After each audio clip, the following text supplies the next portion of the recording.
Welcome movie enthusiasts to Movie Logic Explained, your ultimate destination for unraveling the mysteries, hidden meanings, and fascinating details behind your favorite films. So grab your popcorn, subscribe, and let's dive into the captivating universe of Movie Logic Explained together. Let the movie magic begin. Today, I will provide a summary of an American supernatural horror film titled Carrie. Margaret White, a misguided religious extremist, holds the belief that everything is sinful, particularly if it involves women, their bodies, and sexuality. In the film's opening scene, she is seen on her blood-soaked bed, screaming in agony and pleading for God's forgiveness for her sins. Margaret is so detached from reality that she mistakenly believes she is dying of cancer, when in fact, she is in the midst of giving birth. When the pain finally subsides, she looks down and is stunned to see a newborn baby girl. Margaret believes that this infant is the consequence of the sinful act she committed with her former husband. She retrieves a pair of scissors, preparing to kill the baby, but finds herself unable to follow through. The baby girl is later named Carrie. Throughout the years, Margaret imposes her religious convictions on Carrie, depriving her of any freedom. Carrie is forbidden from making friends, interacting with men, and is kept away from school for the majority of her life. When Carrie reaches the age of 16, children's rights activists forcefully intervene, compelling Margaret to allow her daughter to attend high school. However, due to her antisocial and introverted nature, Carrie becomes a target for ridicule. She remains silent, unable to communicate with others, and is shocked by the sight of girls revealing cleavage or couples engaging in displays of affection.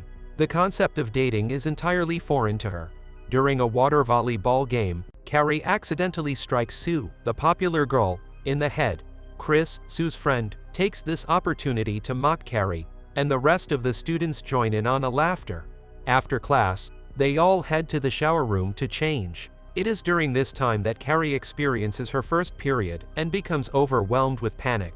Having never been educated about menstruation or female anatomy, she mistakenly believes she is gravely ill due to the blood running down her legs. Desperately seeking help, she frantically approaches the other girls, only to be met with further ridicule from Chris, who realizes Carrie's lack of understanding. The situation escalates as the girls join in, throwing tampons at her while recording her distress.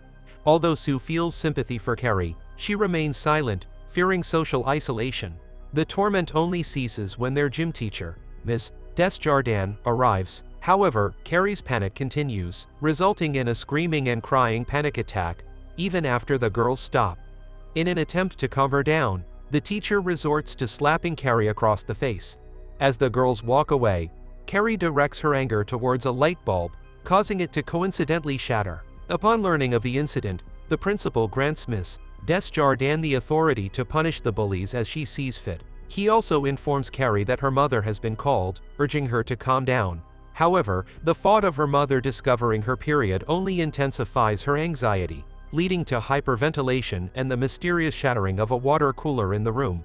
Later on, Margaret, Carrie's mother, arrives to pick her up and witnesses Chris and her boyfriend engaging in intimate behavior. Concerned about such negative influences, Margaret prays for divine intervention to guide these spoiled individuals towards a better path in life. During their journey home, Carrie questions her mother about why she was never taught about menstruation, but Margaret remains silent. Before exiting the car, a neighbor child labels Carrie as a weirdo, prompting her to gaze at him, causing him to fall off his bike. These peculiar occurrences have been happening to Carrie for the past few months, leaving her bewildered and unaware of the cause. Margaret slams her head against the wall inside the house, begging for forgiveness from God for bringing her daughter into the world. She goes as far as fabricating Bible verses to convince Carrie that menstruation is a sinful act, making her a sinner. However, Carrie knows the truth because Miss Desjardins had already explained menstruation to her. She stands up for herself, stating that it is a normal part of being a girl. Margaret responds by hitting her with a Bible and locking her in a small praying closet, demanding that she only come out once she has asked God for forgiveness. Carrie screams in anger, causing the door to crack. She then notices a bleeding sculpture of Jesus. Meanwhile, Sue and her boyfriend Tommy are in Tommy's Jeep. They decide to make love in the car, but afterwards, Sue feels guilty for not helping Carrie in the shower room. On the other hand, Chris is at her house with her boyfriend Bully. Unlike Sue, she feels no remorse for her role in bullying Carrie and even goes further by uploading the video of the incident on the internet to humiliate her. In the house, Margaret sews clothes calmly while singing songs, seemingly forgetting about what happened with her daughter earlier. After confirming that Carrie prayed to God, Margaret finally releases her from the closet. The next day at school, Ms. Desjardins gathers Chris, Sue, and the other girls involved, imposing a punishment of suicide sprints for an hour every day for the rest of the week. Disobeying will result in being denied access to the upcoming prom. Chris challenges Ms. Desjardins, calling the punishment unfair, but Ms. Desjardins suspends her and revokes her prom privileges. Chris tries to rally the other girls to support her, but no one, not even her best friend Sue, stands by her. Meanwhile, the entire school watches a video of Carrie being bullied and mocks her. They even spray graffiti on her locker, humiliating her further. Filled with rage, Carrie goes to the bathroom and focuses on the mirror, causing it to shatter with her stare. She realizes that she possesses the power of psychokinesis, the ability to move objects and people with her mind. To learn more about her power, she visits the library and reads books on psychokinesis. The information she finds convinces her that having such power is normal for some people, just like menstruation. In the upcoming class, she is asked to come to the front of the room and read a poem. After she finishes, Sue's boyfriend Tommy quietly insults her, but when asked to repeat himself, he praises Carrie's poem instead. Carrie is shocked and bashful that a guy complimented her. Meanwhile, Chris contacts her lawyer father to come to the school and challenge the decision to revoke Carrie's prom privileges. Carrie portrays herself as the victim, accusing Ms. Desjardins of verbally mistreating her. To disprove her claim, Ms. Desjardins requests Carrie's phone, which contains a video of her bullying Carrie. However, Chris refuses to hand it over, revealing her guilt.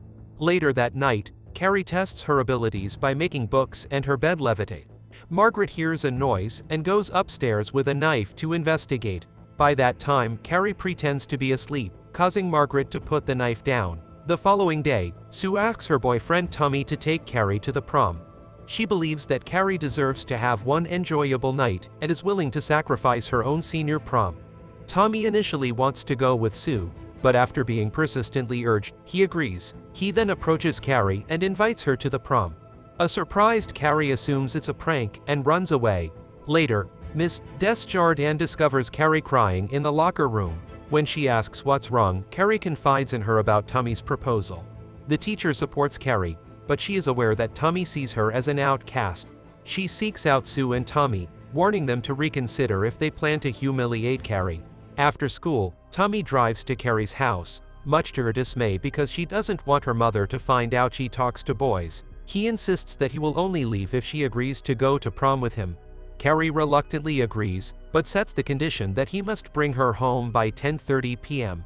She is thrilled to finally feel like one of the other kids. In preparation for prom, Carrie goes shopping but can't find any dresses within her budget.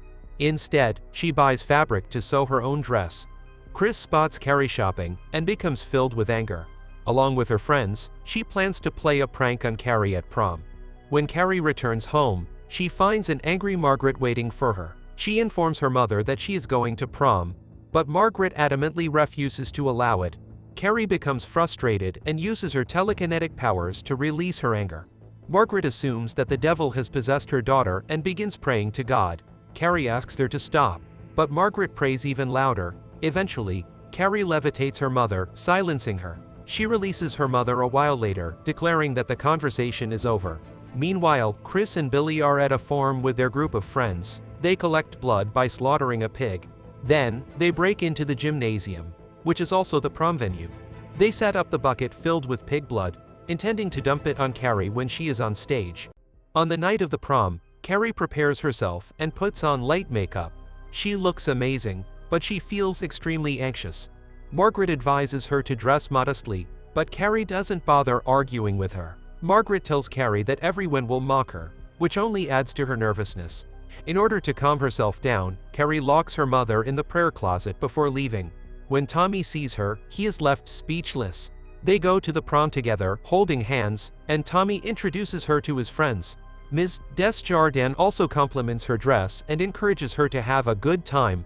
As time passes, Carrie starts to relax and feel more comfortable around Tommy. Later on, they even slow dance together. The night couldn't be any better for Carrie, until Billy and Chris unexpectedly enter the venue. They hide beneath the temporary stage, waiting to carry out their plan. They have manipulated the prom king and queen election to ensure that Carrie and Tommy win. Once the couple steps onto the stage to receive their awards, they will pour a bucket of blood on Carrie. Before the election, Chris sends Sue a message saying they will embarrass Carrie. Sue rushes to the prom to stop it. Tommy and Carrie become prom king and queen. They go on stage while everyone claps. Sue arrives at the building and sees Chris about to pour blood on Carrie. Miss Desjardins sees Sue and thinks she wants to ruin the moment. She locks Sue in a room without listening. Chris pours the blood on Carrie. She also shows a video from when she got her period. Everyone laughs and Ms. Desjardins tries to help Carrie, but Carrie has lost control and pushes her away. Tommy gets hit by a pail and dies. Carrie screams and pushes the crowd away. Chris and Billy escape in a car. Carrie locks all the doors and windows. She throws tables and chairs at the crowd, killing them. Some girls are trampled and killed. The place catches fire when Carrie breaks the lights and wires. She puts Ms. Desjardins on the stage and kills the rest of the crowd. She flies outside to find Billy and Chris. They drive away but Carrie chases them. Billy tries to hit her with the car, but Carrie stops it with her power, and he dies. Chris tries again, but Carrie crashes the car into a gas station. She watches as Chris slowly dies stuck to the windshield. After that, she returns home and notices that her mother is not in the prayer room. She takes a bath to wash away all the blood. Margaret finally appears before her, and Carrie embraces her, admitting that her mother was right about everyone mocking her. Margaret believes that she is being punished for her sins with her husband and stabs Carrie with a butcher knife. Carrie tries to defend herself, but Margaret becomes frenzied and chases her into the kitchen. She pins Carrie down and is about to stab her again when Carrie uses her power to stop her. She sends multiple sharp objects towards Margaret, crucifying her.